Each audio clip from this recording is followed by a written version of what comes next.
السلام عليكم ورحمة الله وبركاته. أعوذ بالله من الشيطان الرجيم. بسم الله الرحمن الرحيم. أحمده وأصلي على رسوله الكريم خاتم الأنبياء والمرسلين. Welcome back to the series on Sacrifice and Reformation in the context of the tragedy and the events in Kerbala. This is our fifth night. We already have discussion on gender-related issues. We have discussion on Reformation. We have discussion on the challenges that we face in the United States in terms of various issues. And we also have discussion on sacrifice. Today, we have with us one of the most eminent and distinguished scholar of Islam in the United States, Professor Inamul, who is a professor at Elmhurst University and College in Chicago, Illinois, who comes from a traditional Islamic background as well as the modern Islamic understanding of the issues that we are facing. He's well versed in Arabic language. He's well versed in the Quranic studies. He's well versed in Hadith literature, and he's very well versed in the history. Also, he's a popular khatib in Chicago, and he's a teacher in his own right on these kind of issues. His views, definitely, you must have heard when he was part of the Quranic series that we had during the month of Ramadan. So he would be focusing, on the issue today. Our topic tonight is racism in the context of the United States, and of course, from an Islamic perspective.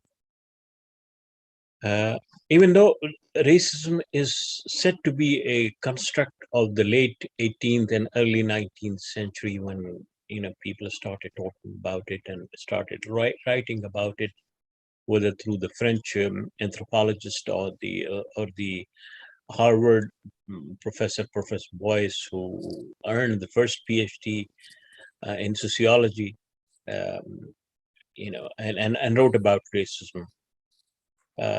Yet racism has been in existence ever since the recorded history. And different connotations and different terminologies and different names have been given, but this is what it is. Some very interesting studies about the origin of this word. Some people say that it has its origin in Arabic or in Hebrew. They say the word comes from ras, means the head, or rosh, the Hebrew word. And basically means the origin of human being is the focus of this kind of thing.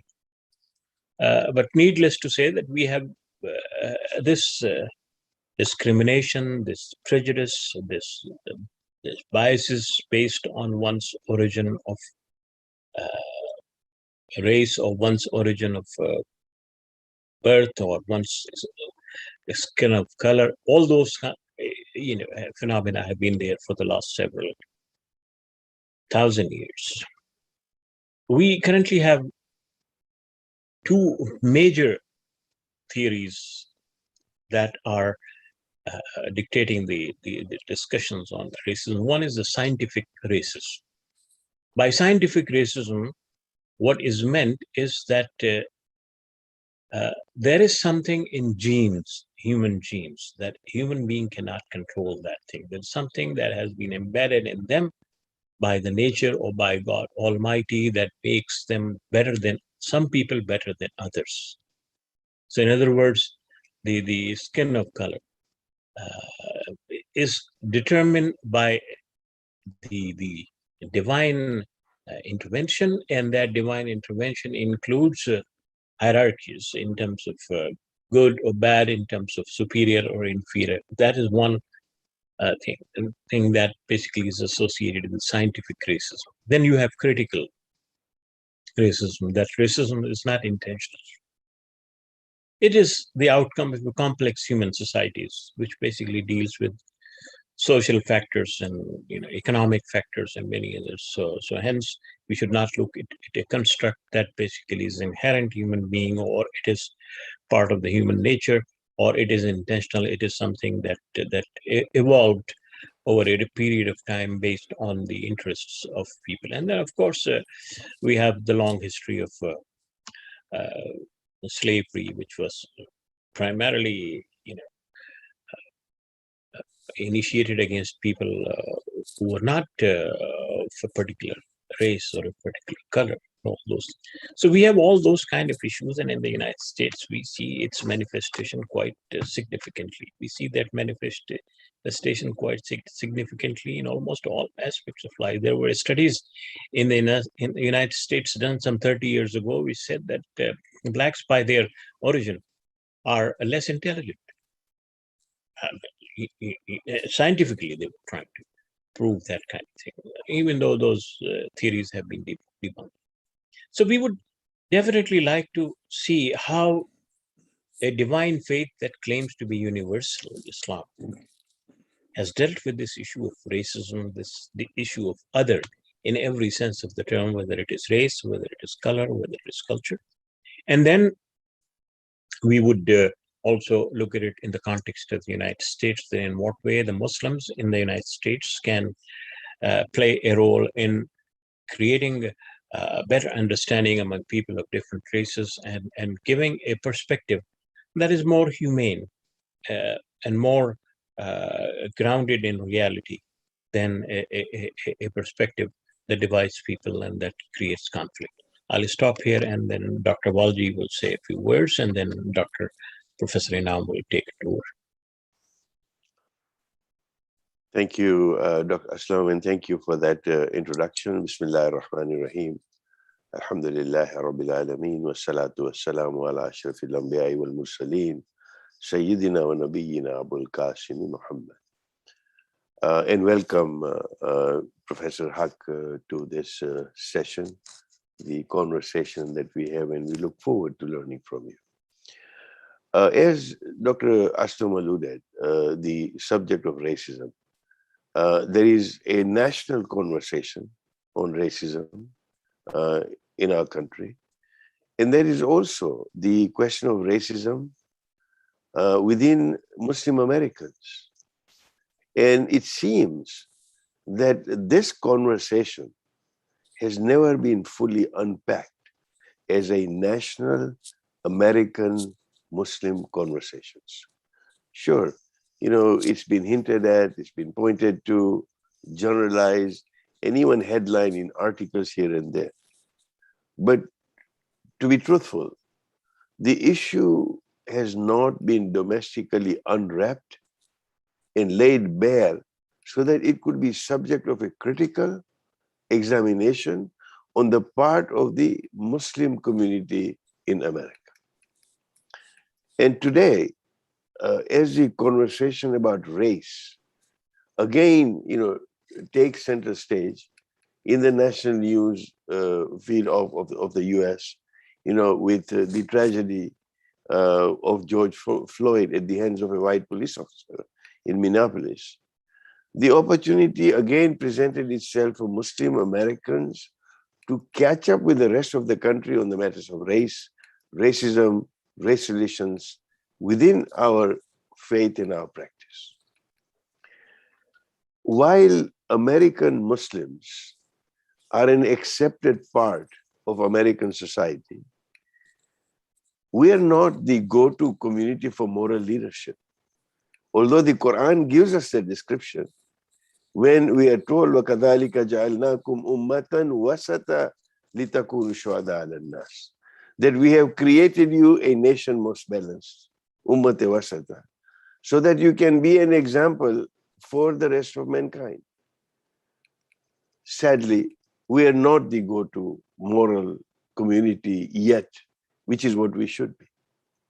And the way we tackle racism as an American Muslim community has a lot of bearing on us being accepted as a moral go-to community, which is what we should be aspiring to. The main deterrent that I see is sometimes our failure as a community to openly address the issue of racism within our ranks. You know, the immigrant Muslim community came, many achieved what is called the American dream. But what we have not thought about as a Muslim community, particularly the immigrant Muslim community, is the American nightmare lived by our Black and Latino brothers and sisters. You know, as sociologists say, that it is your zip code that will determine your destiny in America, and that is really so sad.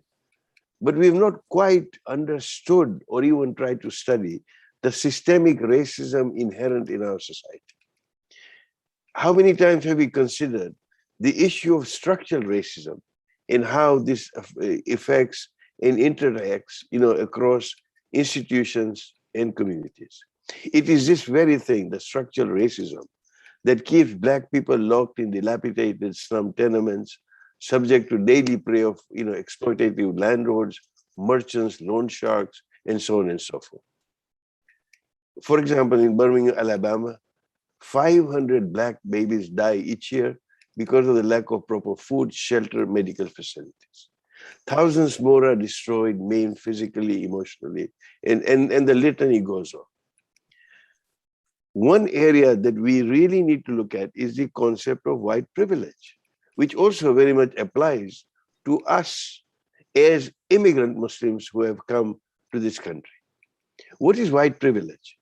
That all white people benefit from white privilege, no matter what other advantages or disadvantages they may have in their lives. They're sure of renting or purchasing housing in area that they could afford. You know, I don't have to educate my child to be aware of the systemic racism for their own daily physical protection, that I will feel welcomed and normal in the usual walks of public life, etc. White privilege does not mean that one's life has not been hard. It just means that one's skin color isn't one that is making living harder.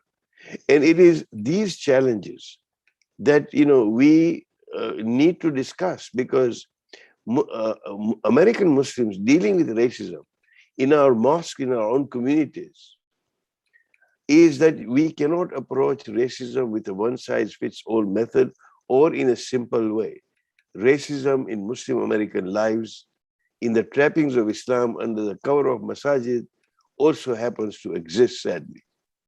And I will end on this note, that if America is an experiment, then Muslim America, with two distinctly civilizational trajectories, one Black and one indigenous, meaning the recent 50 years of less immigrants, is even more of an experiment. And it also is an opportunity that if these two segments come together, and these two segments are able to empower each other, we can create the most powerful Muslim community on this planet. There are many nuances, and I'm sure Professor Haque will be able to, you know, give us the Islamic perspective in terms of, you know, what is the legacy of the Blessed Prophet of Islam, peace be upon him. Because we know that even before prayers were ordained or fasts were made wajib, the issue of equality of human beings was only second to the concept of Tawheed. And therein lies the priority that we have as Muslims living in America to address the racism in the way that we should. With that said, I would like to invite Dr. Haque to please address our session today. Thank you. Bismillah ar-Rahman ar-Rahim. Thank you very much, Brother Dr. Aslam Abdullah and Dr. Hasnain Walji, for an excellent introduction of the topic. Let me start with the notion that what is the nature of human self in spiritual and theological sense,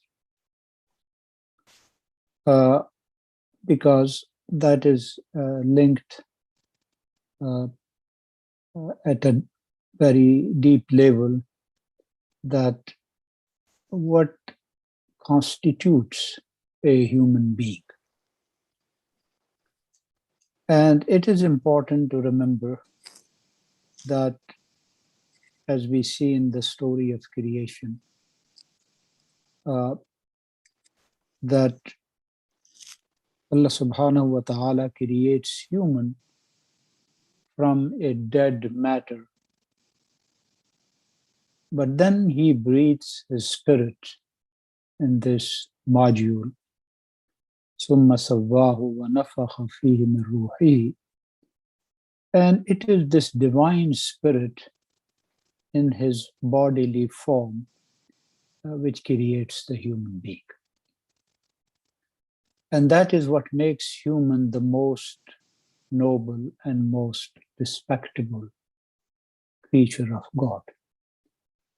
That the creation has to submit to him, prostrate before him, and there is nothing in the created order more high than the human person.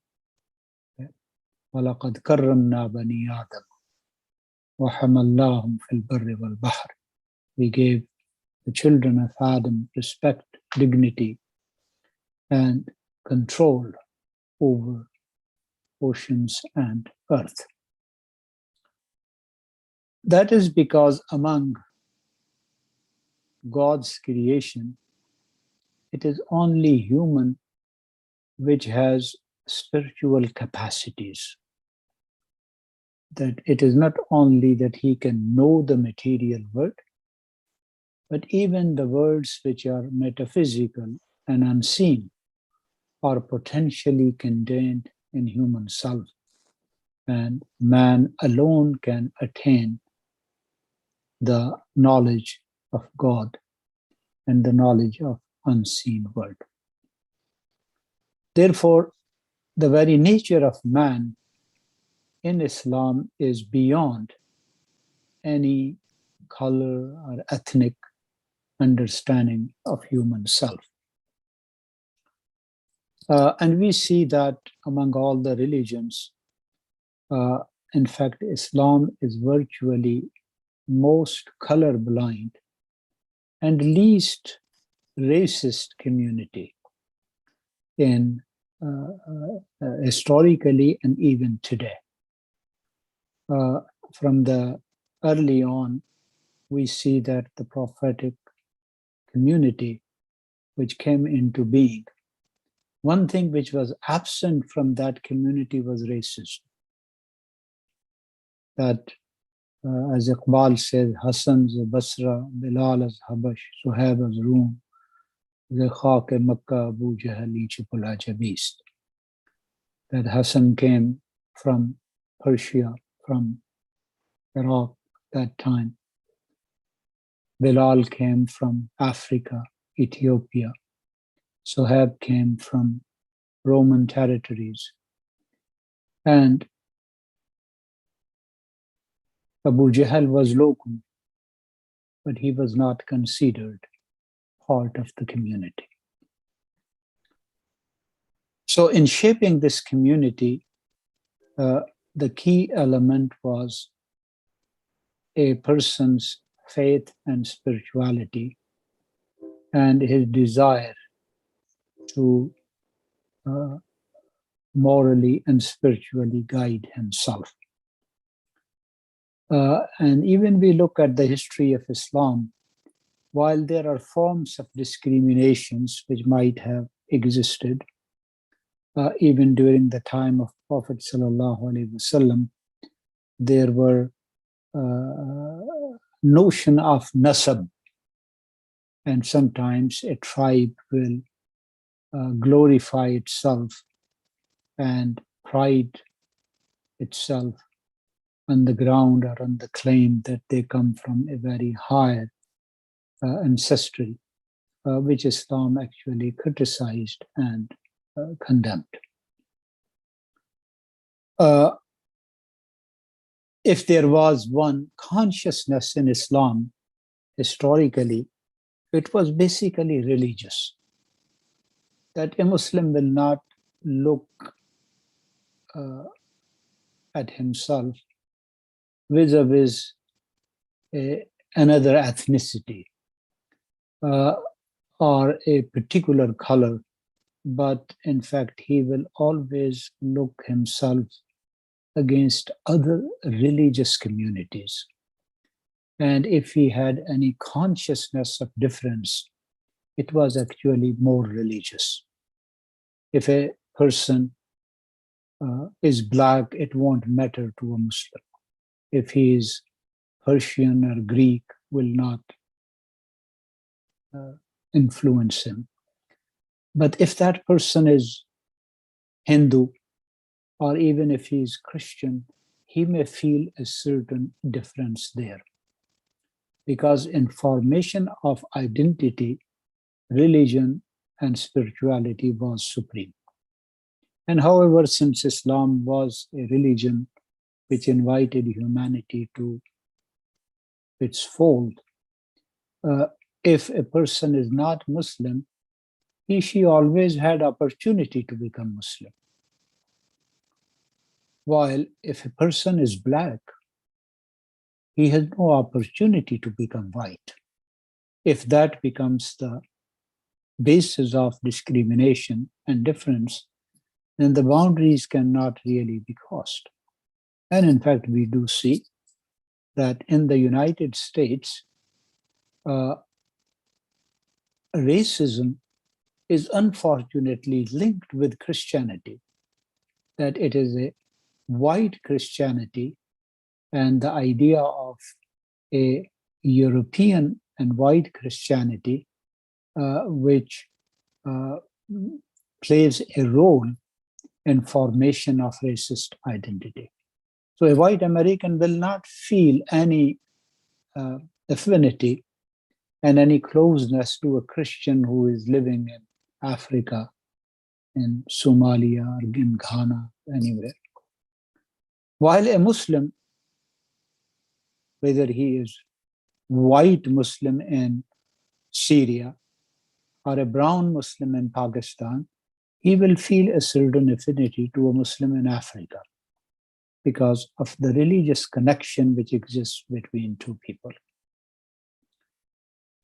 Therefore, as Dr. Aslam Abdullah mentioned, and this is, I think, very important point, that race is a kind of modern construct which evolved in Europe with the rise of modern nation state and the idea and the ideals of Renaissance and scientific advancement, which claimed that this is a kind of unique aspect of white race.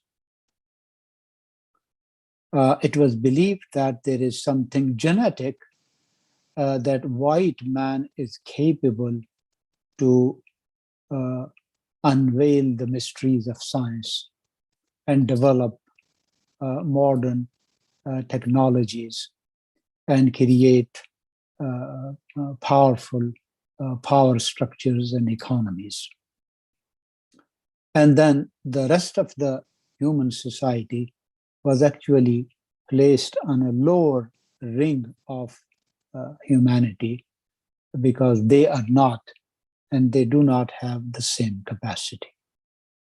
So race actually became an identifying factor and a very, very important factor in the consciousness of Western men.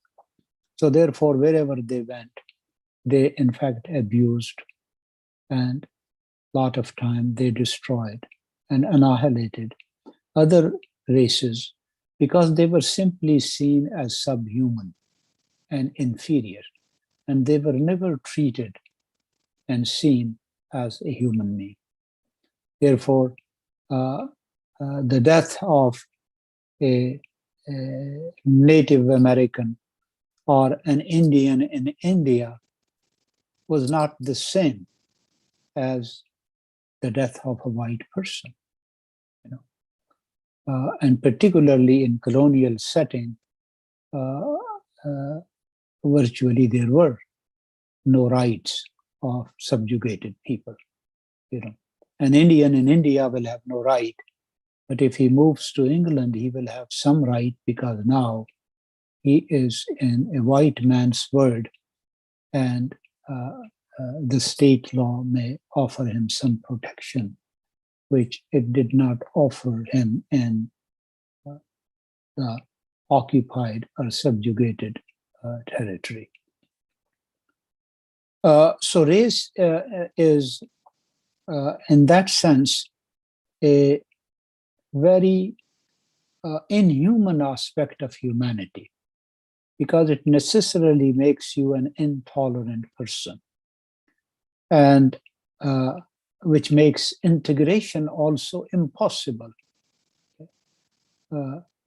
And one reason we see in the United States that Black and white communities always exist in their separate domains is that there is virtually no social integration of these two communities. They really do not mix at social level, as we see that in some, in many Muslim cultures, for example, you will see that how people of different ethnic groups, how easily they mix, how easily they marry among each other, and they do not develop this unique consciousness of race in those communities and societies. Now, as Brother Walji mentioned, that where is the Islamic role in present American racial divide? And it is sad that we really did not play, and we are not playing the role of a model community which is above and beyond race in this society. And there is a variety of reasons for that. First and foremost, that we are actually a relatively young community. And in fact, it is in 1965 when Johnson changed the laws of immigration. The laws of immigration were purely ethnic before that. That immigration to United States was based on race. And there were people who were sent back from New York, Stony Island, because their physical features did not match what immigration had in their description that who will be allowed to enter this country. So it is in late 60s when these laws were changed, and then we have immigration, which became global, and Muslims came. But one of the things is that the Muslims who came to this country, first of all, they were themselves soldiers of a defeated army. They really did not have the confidence and self-respect and dignity of earlier Muslims. And they inherited many attitudes which were the result of long colonization, which they experienced, and in which racism was also inculcated in their personalities. So it is not only that they will not equally treat Black, but they consider themselves very inferior to a white man. This was actually their attitude. Plus, they were in a new land, and they were trying to figure out this new environment, the political and social forces at play in this society. And they remained focused on establishing themselves and availing the economic opportunity which new American society offered them. But however, I do feel that with the change of generation, those old attitudes are dying.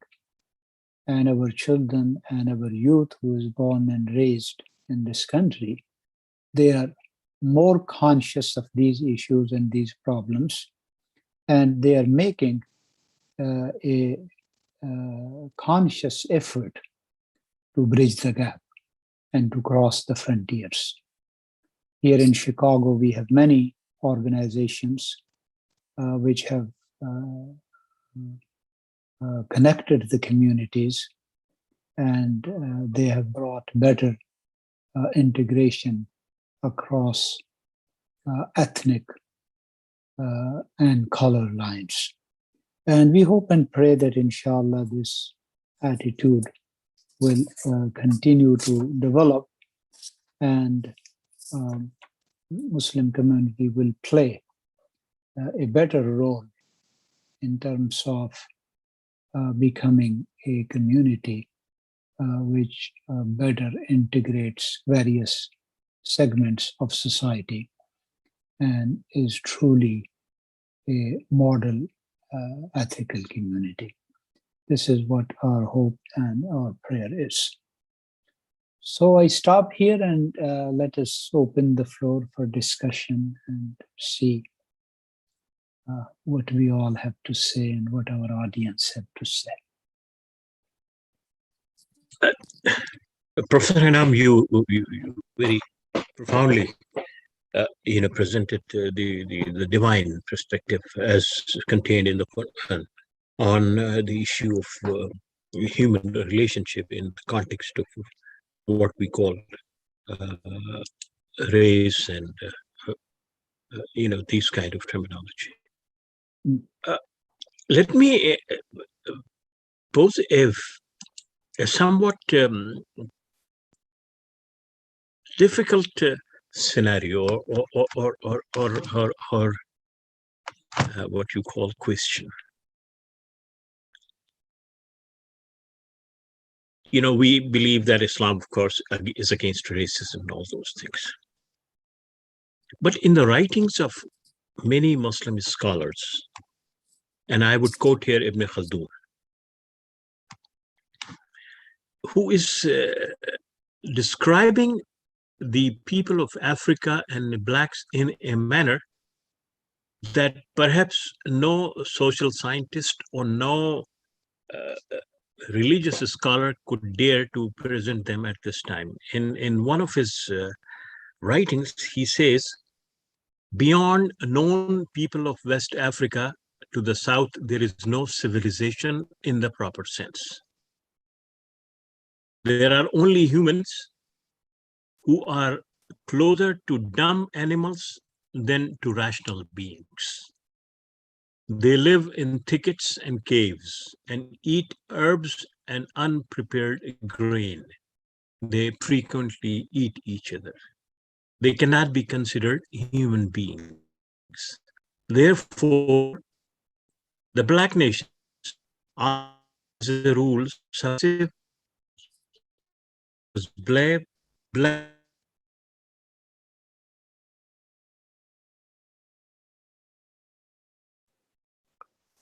Dr. Aslam, you're not audible. Stated. Now, one can definitely argue that maybe the translation into English from Arabic may not be accurate and all those kind of things, as many people have suggested that. But these are pretty strong words, and coming from those who basically studying religion and civilization in that context. So how should we deal with these kind of things? Because you would find, among Christianity also similar kind of thing, and in Judaism the same kind of people who would say these things. How would you react to this?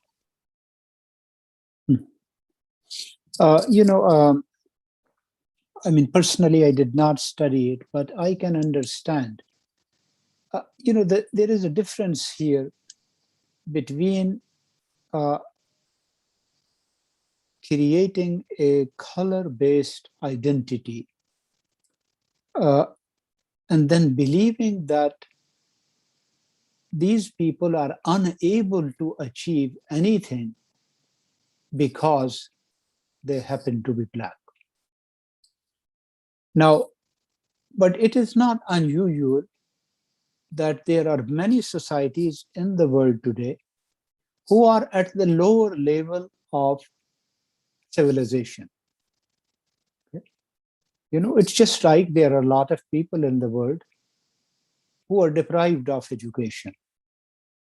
And as such, they cannot have the knowledge and understanding and the discussion and which say I can have and we can have.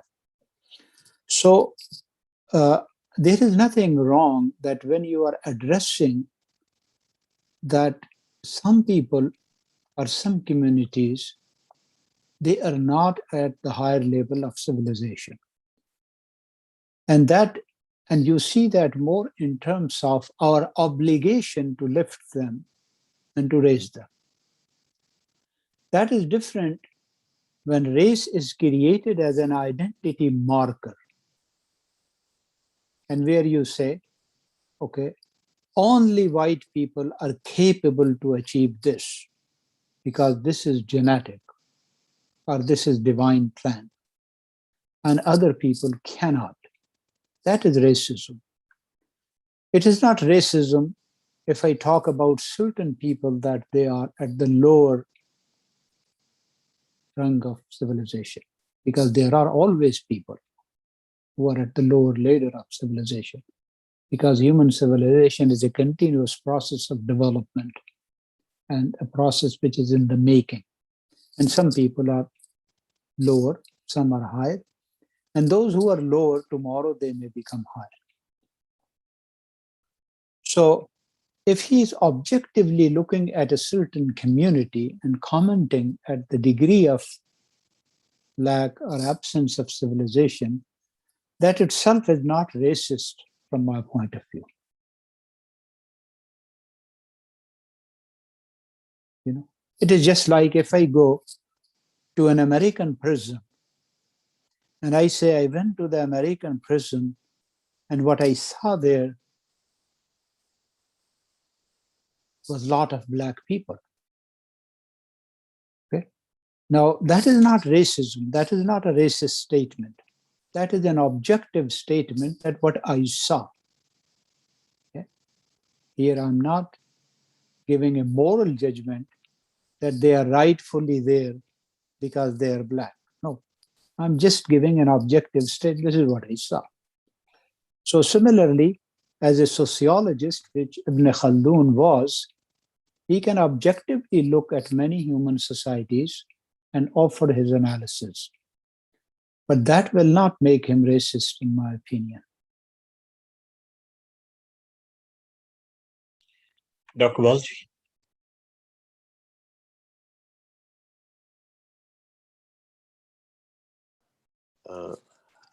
I think, thank you for, very profound and balanced statements, Dr. Haque, and we appreciate the clarity with which you have defined the entire issue. My question is that, as I said, that, not everything that is faced can be changed, but nothing can be changed until it is faced, until we address it. So how do we start doing a better job? Yes, we have the new generation which has come up and we see the changes. Give us some pointers in terms of, how do we acknowledge practically? Yes, we will mouth these platitudes that the humankind is one race, that the only race is human race, and that the Blessed Prophet, peace be upon him, was, advocating this from day one. And in fact, his last khutbah, his last sermon, actually included that message so as to ensure that people do not forget it. This is the ideal in Islam. But when we come together as a community, particularly that community that came here about 50 years ago, while it has had socio-economic privilege, and they are in that rung, there is a vast Muslim community that has been left behind. So what practical steps can we take to be able to redress this balance and create a dynamic Muslim community which encompasses every color, every ethnicity as Muslims, as you say, because the religious identity is something that overrides every other identity.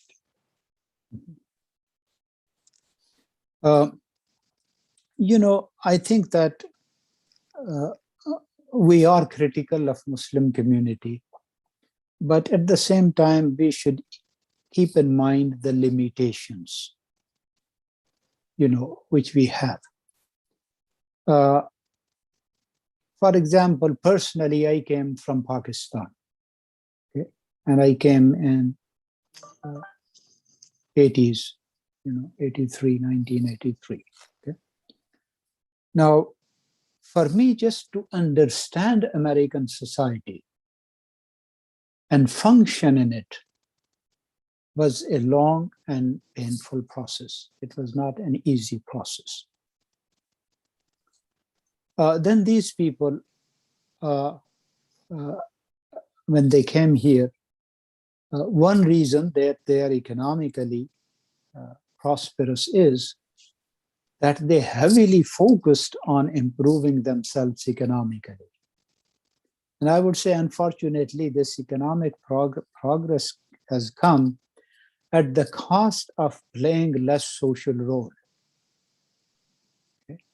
Because instead of putting my time and effort and money into many social causes and involving myself in it, I solely devoted my life in making money. And that is what brought prosperity to me. Okay? So we really did not have a better understanding of American system, American politics, the role of capital and corporations, and we were intellectually not equipped. This is also very important because majority of the people who came, they were technically qualified and technically oriented. These were the people in medicine, in engineering, in IT, in these areas. We did not have people who were social scientists, people who were political scientists, who were sociologists, who were, criminologists. So even we did not have good scholars of Islam. So what happens, and still we see in our community, that it is kind of very lopsided progress, that the community may look pretty strong if you are judging them where they stand in American income bracket. But again, if you judge them, but what is their political influence, you will see it is not much. So the reason is that they were not well equipped in political skills. So the same thing is here, that we really did not have this broad, wholesome approach of formation of Muslim community and our role and our responsibility in that. We really did not have that. And that is what I'm saying, that is changing for better, as I see. Here in Chicago, we have an organization, Inner City Muslim Network, Iman. It is headed by a Palestinian who had a PhD from University of Chicago, and he has devoted his life to work in African American community. And he is so connected with immigrant community, Arab community, and South Asian community, that all these communities are now pulled together. If you go to their functions, their carnivals, all their activities, you don't see only black. You see a lot of Arabs there. You see a lot of Indo-Pakistani people there. And you will see that all these people are actually very generous to build this institution, which is doing an excellent job in uplifting these poor segment of society, and also integrating all segments of Muslim community. The Council of Islamic Organization has also done some work in that. Currently, our leader there is also an African American who has been Muslim for a long time, and he is well connected with African American mosques, but also with South Asian and Arab mosques. And among young people, you do not see that hesitation, which we had. And as I said, that we brought some attitudes which were nurtured by colonialists. And those of us who watched a lot of American movies, okay, we have that image that where Black is always presented as a petty criminal. So we inherited that image from American movies, and we brought that image with us to the United States. But if you look at the young generation, you will see that they do not have these negative stereotypes, and they do not have these ethnic barriers, and they connect more freely, more independently, and even at social level, even at matrimonial level, you will see that they easily cross the boundary and they integrate. So, in my opinion, the trend is in right direction. It's not in the wrong direction.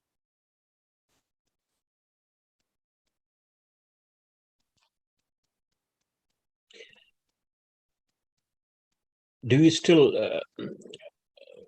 see these old pockets of racism within the Muslim community who are still resistant to the idea of a unified race-free Muslim community? Because when we look at the structures for the masajid, you would find that the African Americans have their own masajid and the immigrant communities have their own masajid.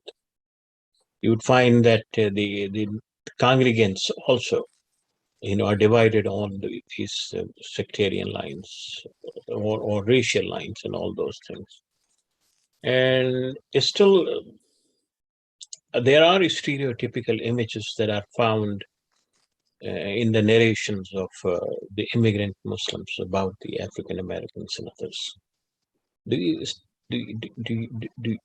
you see that happening, or it's just something that happened in the 70s and 80s and 90s? And I think it happened in 80s, basically 80s and 90s, but at the same time, it's continuing. And it is continuing because immigration is continuing. So what happens that an ethnic mosque is continuously reinforced by new immigrants who are coming from the same territory. So that is the one reason that we see that in many situations, the ethnic composition of mosque has not fundamentally changed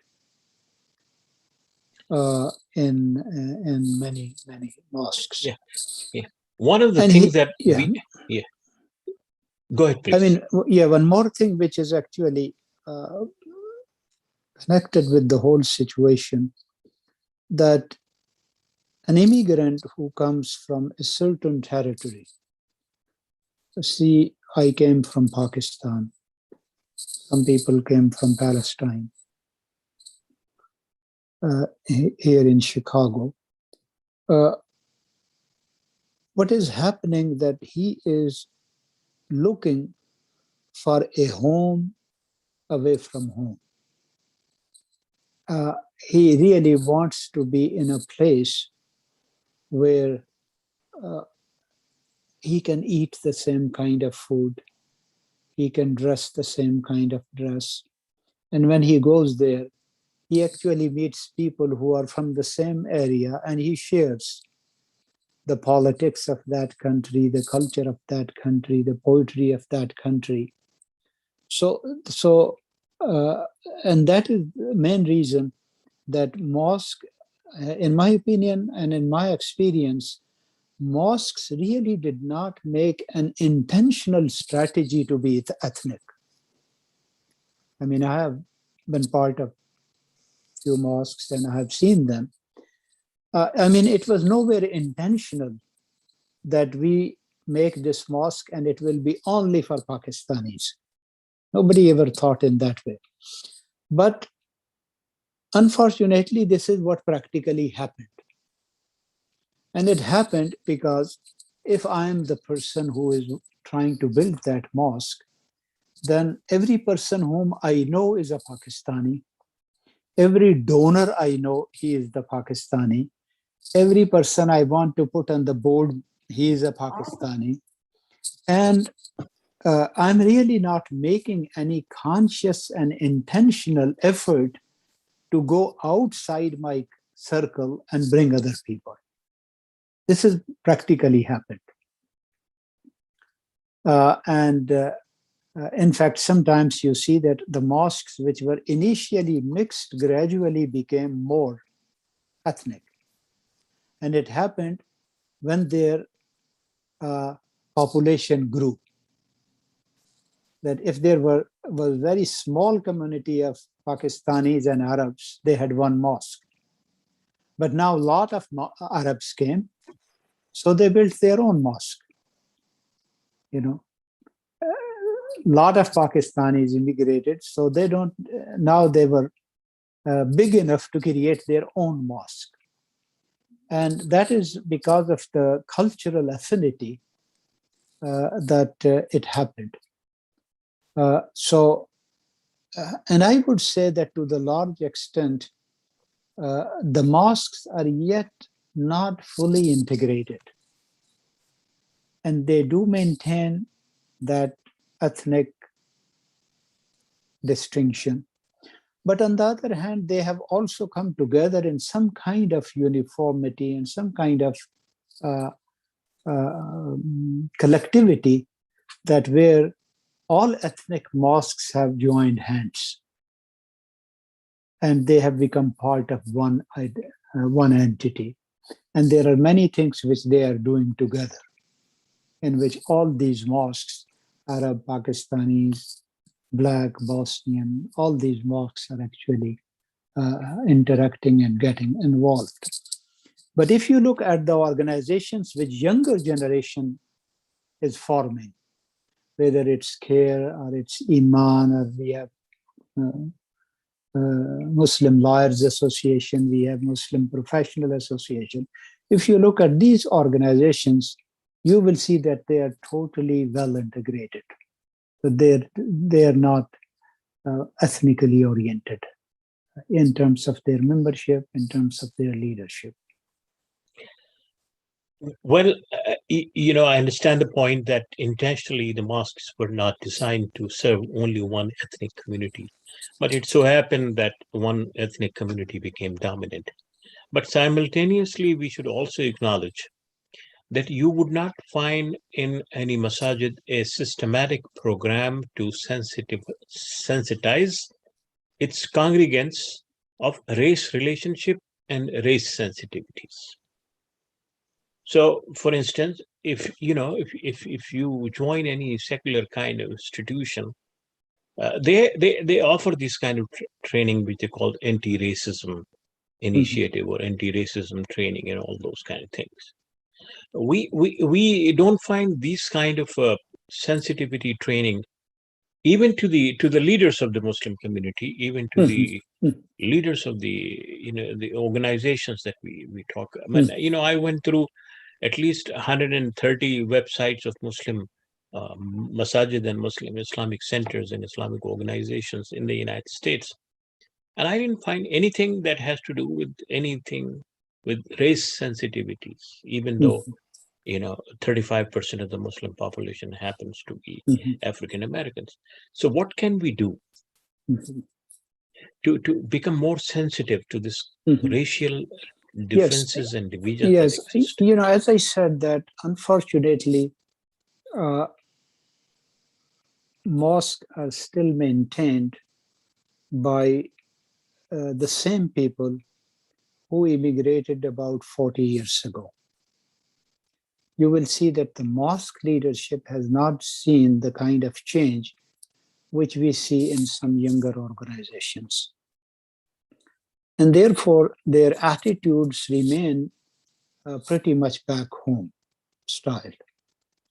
I mean, you worked on the issue of sexual harassment, you know, and now how many mosques really are sensitive to issue of sexual harassment? And they know what it is involved. And in America, legally, what you can say and what you cannot say and what kind of problem you can get into if you are not very careful on these issues. So the same is issue of race here also, that they are not properly conscious of this challenge.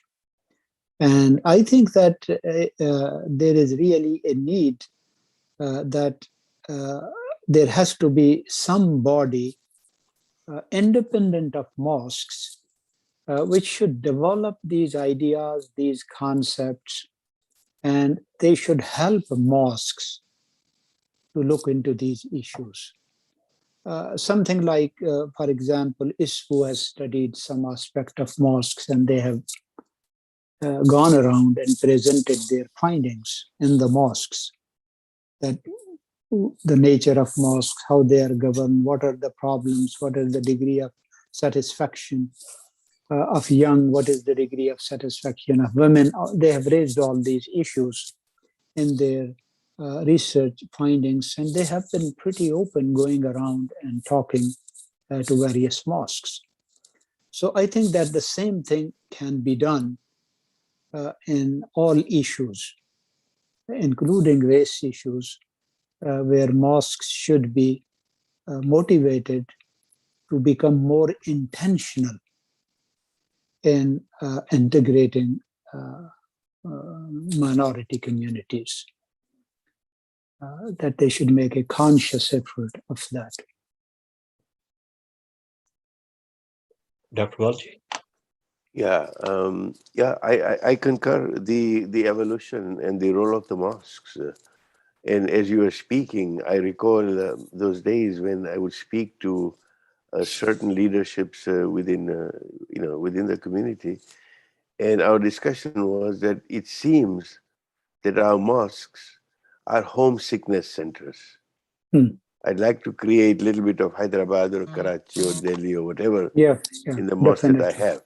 And it's this, homesickness syndrome within the mosque obviously has, and it had a place, because you come to a new country, you need to have something to hook on to. So psychologically, it was something that was necessary. But now we say that we need to evolve from these homesickness centers into wellness centers where our young can flourish with new ideas and are able to do this. And the other point that I would like to add is that in terms of sensitivity, that sure, I mean, each one of us individually, collectively, and our Juma khutbahs, our lectures, our symposiums, our conventions, I think need to have a space where we actively say that we will examine our own biases, consider them from where they were originated, what messages did we receive as young people about people who are different from us, what was the racial and the ethnic makeup of the neighborhood that I grew up in, and now that I'm being transported in a different zip code. I think these are some of the key issues that need to be discussed by leadership, because it is these experiences, as you rightly said, that kind of produce or reinforce those bias or those stereotypes in our mind. And examining our own bias, I believe, can help us work towards creating a society where we are able to somehow adhere to the prophetic vision of that equality of all human beings. Because, he started this very early on. You will recall that when, Mughera comes to Hazrat Abu Talib and says, we will join the Prophet, but we have a couple of conditions. We'll come and talk to him, but we don't want Bilal and Ammar and others there. And some of the companions said, this is a great coup that we've got, Walid coming in and maybe he will join. So let us allow him some accommodation.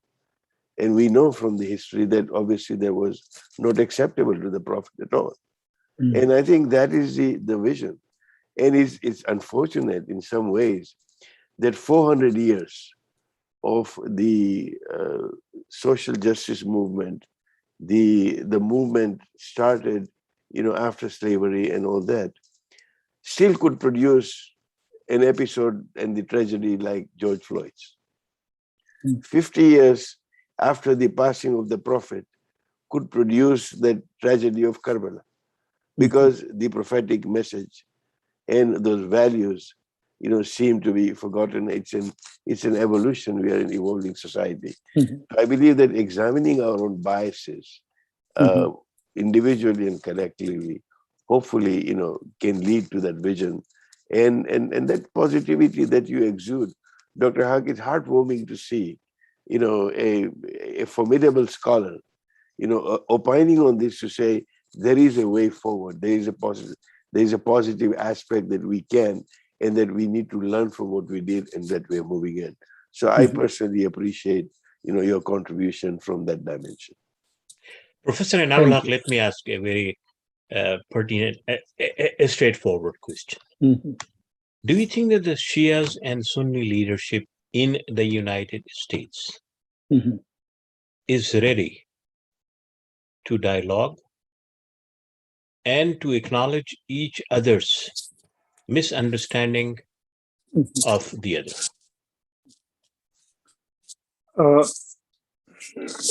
Unfortunately, at the broader community level, it's not happening.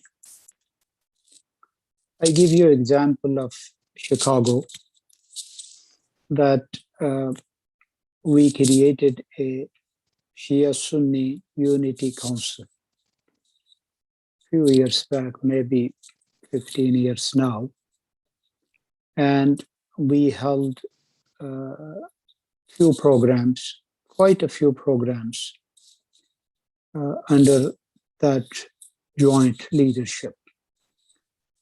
Some of the things we started actually is to celebrate Prophet's birthday, Eid Miladun Nabi, together. Now that creates another problem, that Eid Miladun Nabi is bid'ah, we shouldn't be celebrating it. But we started to do that. We started to have a remembrance of Imam Hussein in Muharram together, and highlighting the meaning of his sacrifice for Muslim Ummah together. We created a small group of learned people to discuss the issues which divide two communities. And where we, for example, a Sunni scholar will talk about the concept of Khilafah, and Shia scholar will talk about the concept of Imamah. Sunni will talk about the concept of Sahaba. Shia scholar will talk about Ahl Bayt and why they do not accept all Sahaba. Okay? And we thought that this way, a segment of community which is interested in knowledge can appreciate the position of the other and understand that the other is not baseless.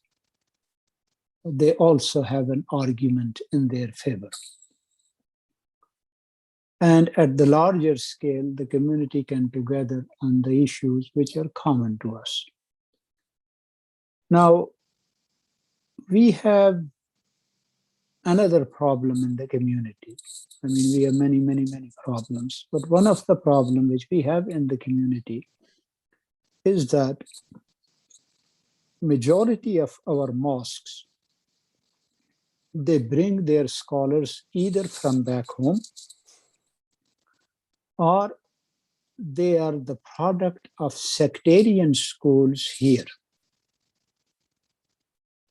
And they are not the people who have received a broader education. It is one thing to have a holistic knowledge of Islam, and it is another that you are indoctrinated in a very narrow sectarian milieu. And unfortunately, we have majority of situations where the imams of the Muslim community, they have received more brainwashing than a broader holistic knowledge of deen. And that's a very big issue. And so, practically what happened that from Muslim side, now again, the greater burden falls on Sunni Muslims because Chicago has about 200 Sunni mosques and has maybe 400 or 500 Shia mosques. And one Shia mosque, which is the largest mosque, they were very, very welcoming. And they always took the initiative. They always invited the whole community for different functions, served them delicious dinners, and they were very, very welcoming. But there was no proper response in the Sunni community for their gestures. And I personally approached many ulama who are in leadership in our community, and they totally refused to sit with Shia. And they just thought that there is absolutely no need to have any interaction with them. So that is another issue. In fact, majority of mosques accepted interfaith relations with Jews and Christians, but they did not accept intra-faith relations between Shia and Sunnis. And unfortunately, the political conflict in Syria and Iraq and Yemen, that has also been overshadowing this whole issue. That it played a role between two communities not to come close to each other.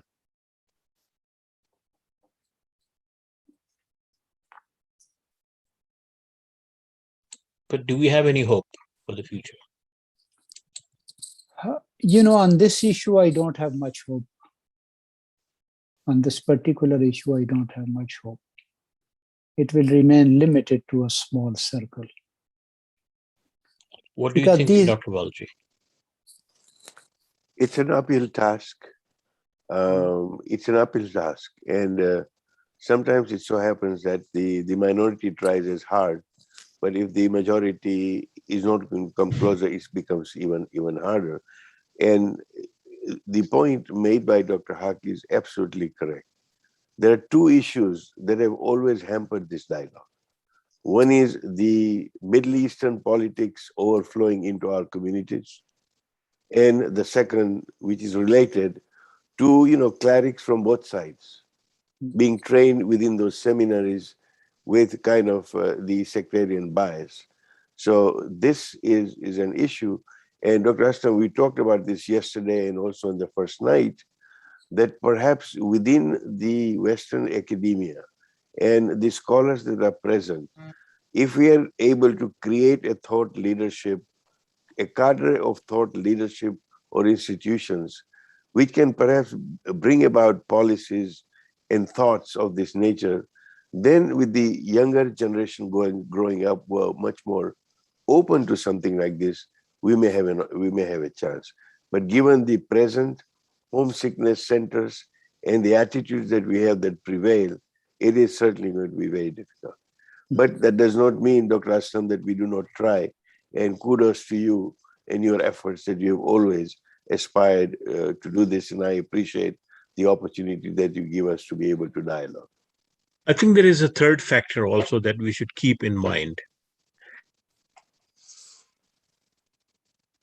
That there are agencies outside the Muslim community, outside the control of the Muslim community, that want to highlight the differences, that want to promote those kind of differences. And I would quickly refer here to a book written by an agent for all, Research Analysis Wing of India.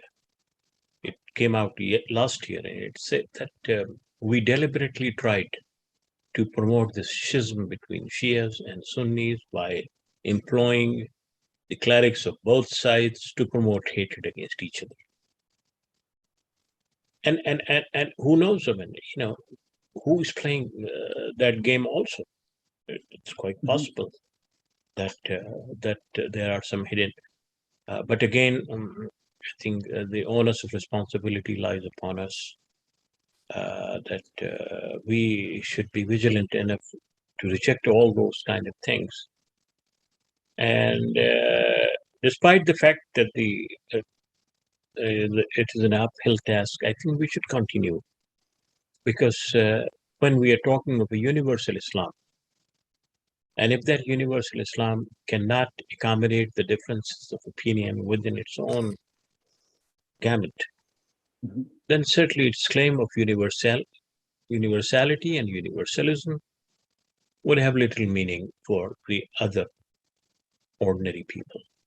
And this is really the challenge that we have, that in what manner we both can look at our differences in a manner that can give us opportunity to work together despite having those kind of differences. The Western societies went through these sectarian wars in 17th and 18th century between Catholics and Protestants. And 1/3 of European population was killed in those wars in 17th century. After that, they learned their lesson, that these differences cannot be resolved on this earth. And blood is really not an argument to prove your truth or the falsehood of the other. So then a movement developed which is called Ecumenism, and they agreed that on fundamental beliefs, when a person agrees, then he will be treated as Christian. And they actually made very broad categories of belief that they could accommodate everybody. Along with the rise of secularism and a secular state which became neutral in matters of religion. Unfortunately, during this time, when Western societies produced ecumenism to bring various religious groups, Christian groups, under one umbrella of Christianity. At the same time, Muslims intensified their Shia-Sunni hatred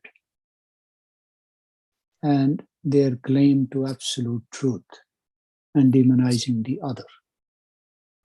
So if today in the Western world, it is virtually impossible to create a conflict between Protestant and Catholic, in Muslim society, it is the easiest thing to do. And things actually have gone much worse.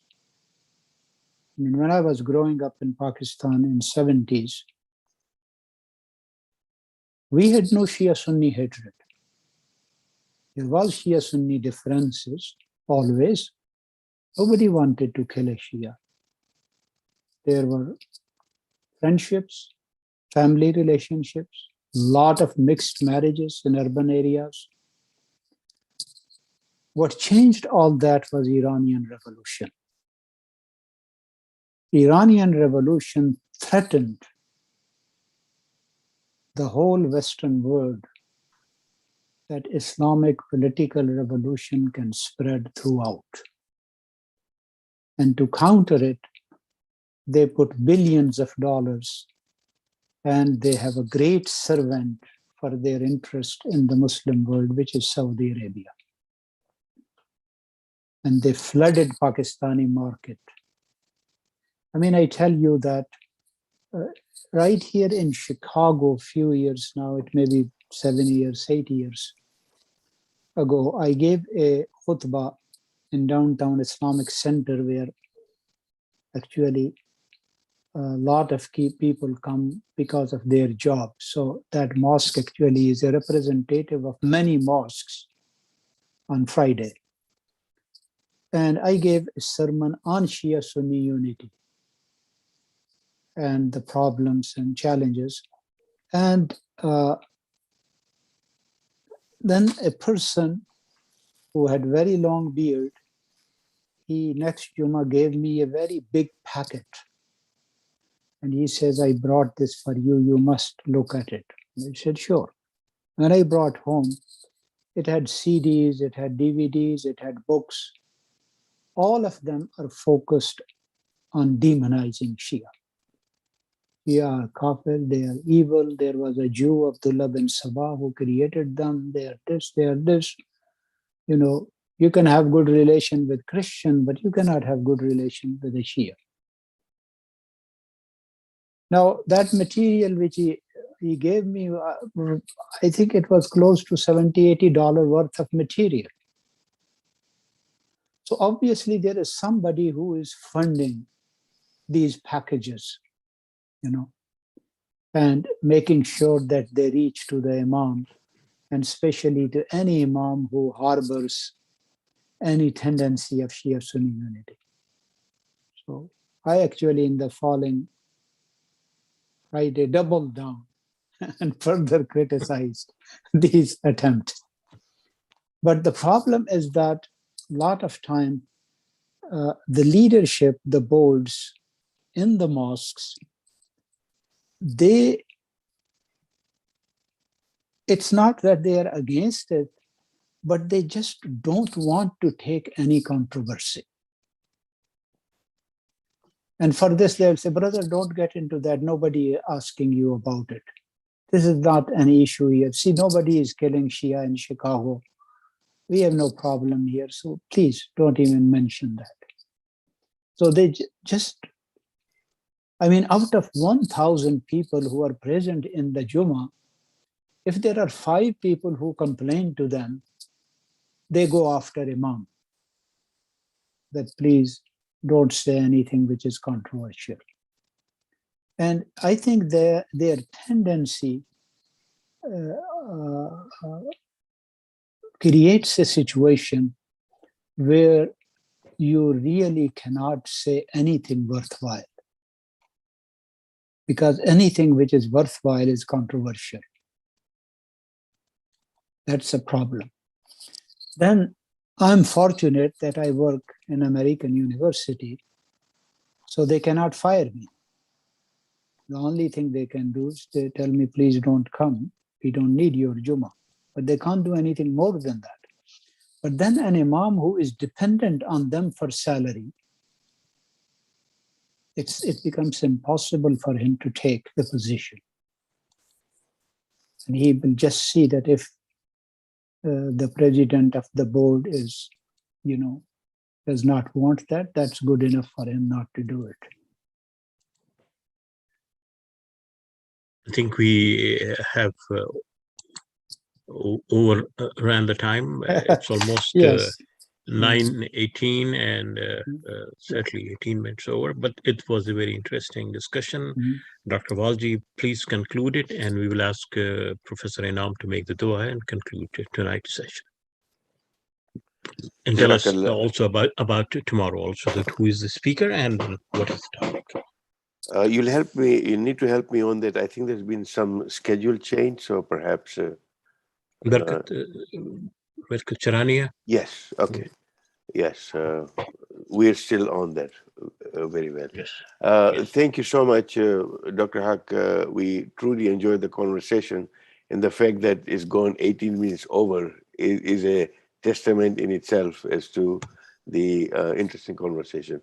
I think our efforts in terms of, firstly, the Muslim community becoming more inclusive, be it within the marginalized community, the Black Muslim community, the Latino Muslim community, is an aspiration, and I believe that efforts, inshallah, will yield those results, if not in the short term, certainly in the long run. And I believe that that effort needs to continue, and so does the conversation that, was not exactly the subject, but, sometimes we do a lot of interfaith work and not enough intrafaith work. And I think this particular discussion was very useful, that yes, it's an uphill task, but bringing the entire Muslim community together means whether it's the Black community, the Latino community, the Shias, the Sunnis, and when you have many wider connotations of that, I do believe that we have a responsibility to do that.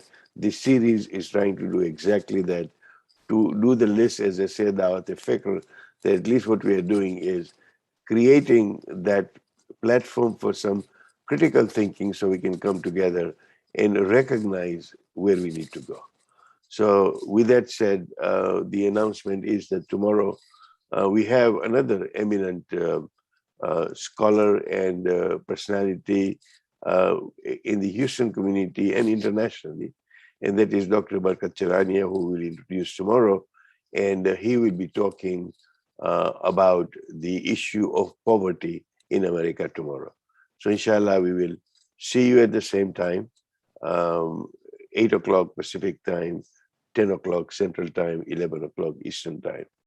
And with that, I would request Dr. Haque to end this session with a dua. اللهم أنت السلام ومنك السلام تبارك يا ذا الجلال والإكرام سمعنا وأطعنا غفرانك ربنا وإليك المصير ربنا تقبل منا إنك أنت السميع العليم وتب علينا إنك أنت التواب الرحيم وصلى الله تعالى على خير خلقه محمد وآله وصحبه